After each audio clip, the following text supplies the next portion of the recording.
Okay, so let's get right into it. When I see the name Genghis Khan, what's the first thing that pops into your head? For most of us, it's one very specific, very brutal image. Yeah, that's the one. The ruthless warlord, the savage tyrant. For centuries, that's been the story, right? He's been painted as this ultimate barbarian, a guy who left a trail of pure destruction all across Eurasia. And the numbers, they're just staggering. Some historical estimates suggest his campaigns might have led to the deaths of up to 40 million people. Just try to wrap your head around that. It's a scale of devastation that's almost impossible to comprehend. So, yeah, this is the man history remembers. This image of a merciless, relentless conqueror, it's just burned into our collective memory. But what if there's more to it? What if behind that myth of the barbarian, there was a surprisingly complex figure?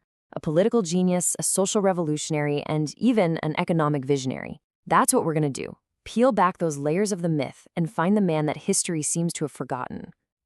So where do we even begin? Well, let's start with something you probably don't associate with him: nation building.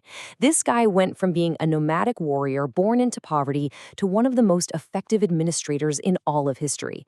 He didn't just conquer lands, he actually forged a nation. And how'd he do it? He completely blew up the old Mongol society. He broke down the old, warring tribal loyalties and replaced them with a system based on merit.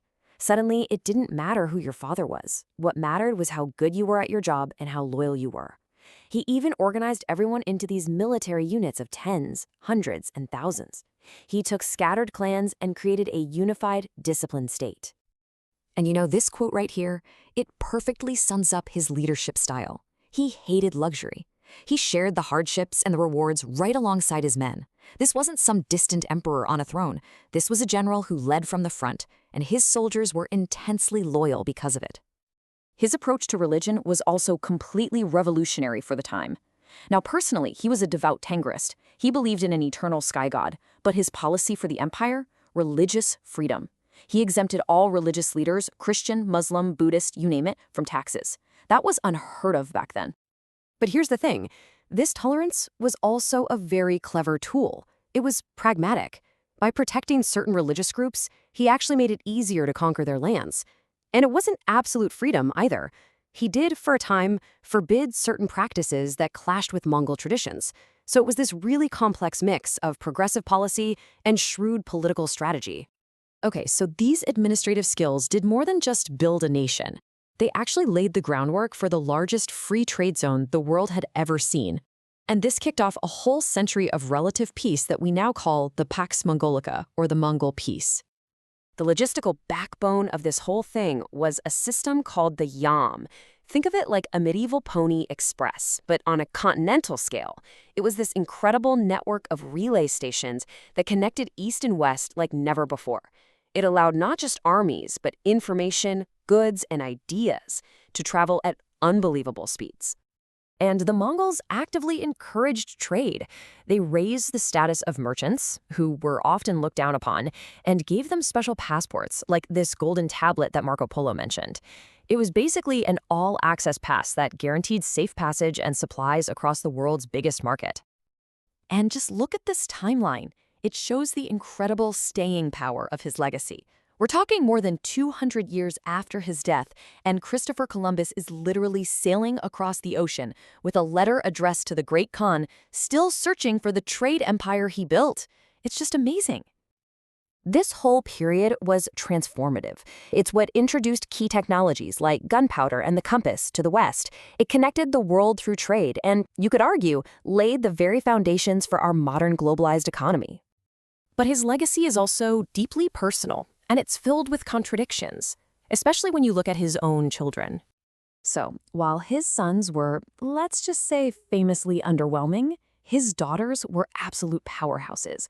He married them to allied kings, and they became the de facto rulers of huge territories. They governed millions of people and controlled the most critical parts of the Silk Road. Which brings up a fascinating question. Why have we forgotten about them? We have records of his sons, but the stories of these powerful women, they seem to have just vanished. It looks like a crucial piece of the historical record was deliberately erased. And you can actually see the evidence. In the oldest Mongolian chronicle, right after Genghis says, "Let us reward our female offspring," the text is just gone. The pages were literally, physically cut out. Someone, most likely a descendant of one of his sons, removed the part of the story that detailed the power given to the Mongol queens. But here's the thing. While you can cut up a history book, you can't really change biology. There was another inheritance passed down through the male line that proved impossible to hide. That's the estimated number of his direct male line descendants alive today, 16 million. That's about 1 in every 200 men on the entire planet, making up about 0.5% of the world's male population. Geneticists actually identified this unique Y chromosome. They traced its explosive spread right back to Genghis Khan and his family, and its path perfectly matches the Mongol Empire's expansion. It's this wild form of social selection. His genetic code spread just as far and wide as his armies, a legacy written into our very DNA. So we're left with this profound duality, the ruthless destroyer on one side and this progressive, world-connecting nation builder on the other. How do we make sense of him today? Well, in his homeland of Mongolia, his image is everywhere. He's not remembered as a barbarian, but as the father of their nation. For them, his violent conquests are seen as a product of a brutal time, while his political and social innovations are what truly define his enduring legacy. In the end, he really embodies the complexity of history, maybe even of humanity itself, that capacity for both brutal destruction and brilliant creation. He tore down old worlds, but in their place, he built bridges that would connect our world in ways we're still trying to understand today.